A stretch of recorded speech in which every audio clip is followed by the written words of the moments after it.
Rappelle-toi l'époque où tu pouvais sortir chaque jour pour aller faire des foot avec tes amis. T'étais petit et c'était vraiment le prime de la vie. En tout cas, c'est ce que ton cerveau essaye de te faire croire. De nos jours, tu te surprends à regretter ces instants où la vie semblait plus légère, plus simple, et nous allons voir dans cette vidéo que c'est l'une des raisons de ton malheur. Nous allons aussi voir comment tu peux en sortir. Mais d'abord, concrètement, analysons clairement ce phénomène et demandons-nous ce qu'est la nostalgie. Je vais te dire que c'est une question de golemont parce que tout le monde sait ça, mais c'est pas aussi simple qu'on puisse se penser. Selon Xian Yang, professeur à l'Institut de psychologie de l'Académie chinoise des sciences, la nostalgie est un véritable voyage mental dans le temps. C'est une émotion particulièrement puissante qui renforce le système d'autocontinuité. Et comme je sais que t'es un golemon comme moi, tu comprends sûrement pas grand chose à ce qui vient d'être dit, la nostalgie est psychologiquement utile car elle rassure ton esprit en te rappelant que tu existes. C'est ce qu'on appelle le système d'autocontinuité que j'ai cité plus tôt. Grâce à elle, tu évites les dépressions liées à cette sensation de ne pas exister en te remémorant des moments importants de ta vie, parfois même en les idéalisant par rapport à ce qu'elle est devenue aujourd'hui. Vois ça plutôt comme un système d'autodéfense de ton cerveau, pour faire face aux dégâts mentaux inutiles que tu t'infliges. C'est une émotion qui est devenue ultra importante, et qu'il est devenue au point qu'elle est utilisée pour générer du profit. Prends par exemple des films comme Spider-Man No Way Home ou Doctor Strange 2. Beaucoup vont me détester, mais pour moi, il marche qu'à la nostalgie. Bref. Les caméos qui apparaissent sont juste là pour attirer le grand public, qui s'en réjouit tout simplement parce que revoir des éléments marquants de son passé permet de se sentir exister. Revoir les Spider-Man de Tobey Maguire ou de Andrew Garfield vous rend réellement heureux si vous les avez connus à cette époque, à l'époque où leurs films sortaient. Bref, vous vous sentez exister, mais à quel prix ? Cette émotion est facilement manipulable, surtout avec l'essor des algorithmes ultra poussés comme ceux de TikTok et Instagram Reels, qui cherchent uniquement à te garder le plus longtemps possible sur leur plateforme. Le fait d'être nostalgique peut te rendre triste et apathique en te laissant sans envie de faire quoi que ce soit d'autre que de continuer à scroller.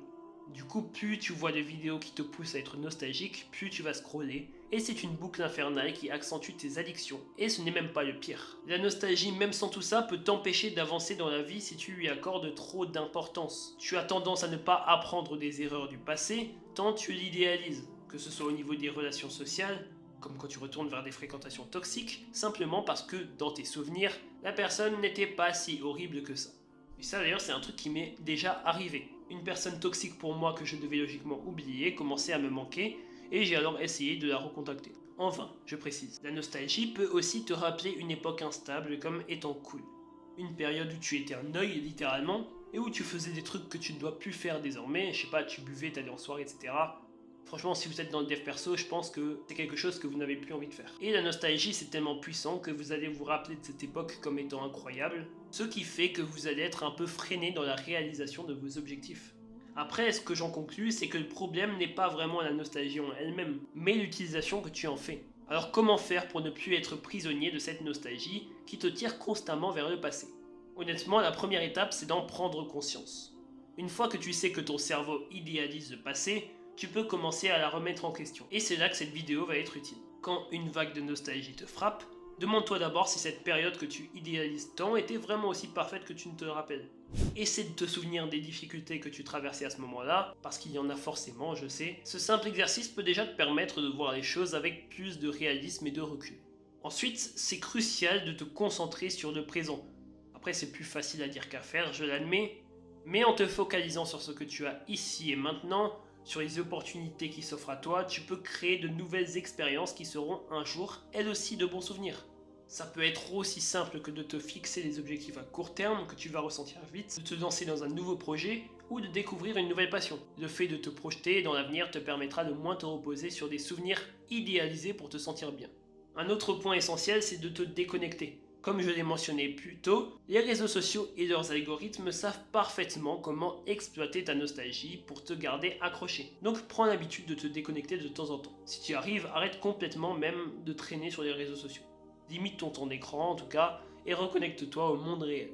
Sortir, voir tes amis, rencontrer de nouvelles personnes, vivre des expériences hors ligne, tout cela va contribuer à réduire l'impact de la nostalgie sur ton état d'esprit. Enfin, je vais te dire un truc, mais souviens-toi que la nostalgie n'est pas toujours négative. C'est un mécanisme de ton corps pour lutter contre le fait de ne pas se sentir exister. Ça m'était arrivé un peu et la nostalgie m'a beaucoup aidé.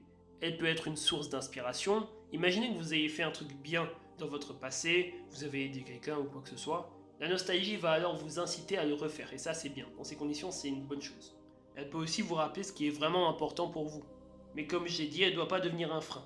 Utilise-la comme un outil pour mieux te connaître, pour te rappeler des leçons du passé, mais ne laisse pas ces souvenirs t'empêcher de vivre pleinement ta vie actuelle. Si tu sens que la nostalgie commence à t'envahir, prends une grande respiration et rappelle-toi, le passé est un endroit qu'on veut visiter, mais on ne peut pas y rester.